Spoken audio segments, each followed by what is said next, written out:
Tulitoa maelekezo kwamba tuzingatie kama eneo ni la familia, isije katokea mmoja akabeba cheki akatokomea. Ni vizuri tuwe tumefanya vikao vyetu vizuri. Kwa wale ambao ni maeneo ya mirathi, ninaamini mmefuatilia taratibu zote zimefuata za kimahakama. Cheki haiendi kwa mtu mmoja, haiendi kwa msimamizi wa mirathi, itapelekwa mahakamani, si ndio? Na mahakama itaweza kugawa mirathi. Tuzingatie hilo, isije kafika mahala tukamkabidhi mtu mmoja akaondoka na hela, baadaye tena wakarudi tukaja kuanza kupata kero, msongamano kwenye ofisi za mkuu wa wilaya.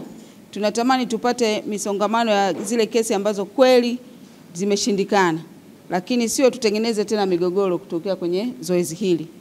Na tunajua sisi tunajenga shule nzima kwa miezi mitatu. Nyumba ya kukaa ya room 3-4 kweli huwezi kujenga kwa miezi mitatu. Kiwanja ukishakipata miezi 6 si inatosha. Kwa hiyo mitatu unaweza kumaliza na muda wa kuhama unakuwa nao kabisa. Kwa hiyo miezi 6 tunatarajia tutakuwa tumemaliza, tukaachia eneo pale ili tuweze kuendelea na mradi.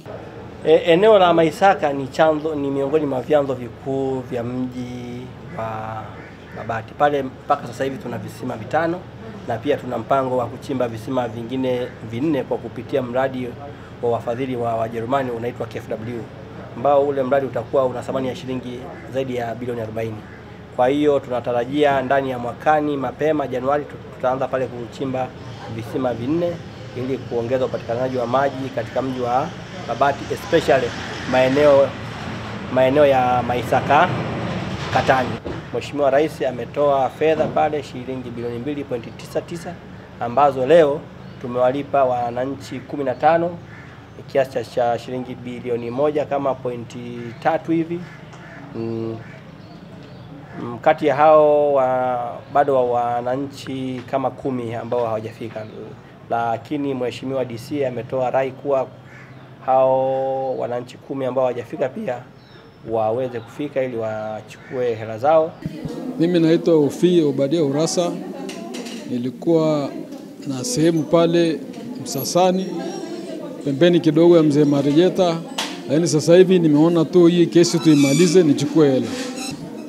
Ni muda mrefu tangu tukae kwenye hizi sehemu, na tangu tuambiwe kwamba serikali inataka kuchukua hizi sehemu kwa ajili ya maji.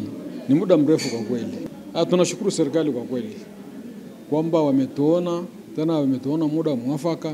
Kwa hiyo tutatafuta maeneo mengine tuanze kazi ya ujasiri. Abdalaidi, kazi wa Maisaka yeye. Nashukuru serikali pia kutufanyia hili walotimiza. Kuanzia 2015 kama mimi ndo nilikuwa nishakuja nikaacha nikarudi huko nilipokuwa Arusha. Nikaona ngoja nikapumzike. Na tena tumekuja tukafanywa zoezi la kufanywa tathmini. Tulisubiri kuanzia 2022 mpaka hadi kufikia leo. Tunashukuru kupewa hii amana. Nashukuru sana maana sikujua kama ningeweza kufikia siku leo kupokea hizi hundi. Na washukuru viongozi pia kwa kutuendelea kututunza. Nitaenda kujenga nyumba yangu, nitaenda kuanza maisha yangu. Kingine Mheshimiwa DC niseme tufikizie salamu kwa Mheshimiwa Mkuu wa Mkoa kwa juhudi alizozifanya kuhakikisha kwamba hizi fedha zinakuja kwa wakati, lakini kubwa kuliko tumshukuru Mheshimiwa Rais. Alisikiliza na kwa muda mfupi tu akateremsha fedha. Ndugu zangu, mimi nitoe rai kwenu kwamba hizi ni fedha zina mambo mengi. Kama Mheshimiwa DC alivyosema kwamba pesa ukishaichange tu inakuwa kitu kingine. Mimi niseme nikishirikiana na uongozi kwamba mimi nawaombea dua wale wote ambao wamepokea cheki, basi Mwenyezi Mungu aendelee kuwajaza fikra zilizo bora, kuhakikisha kwamba fedha hizi zinaweza kutumika vizuri kwa ajili ya maendeleo yao na maendeleo ya taifa.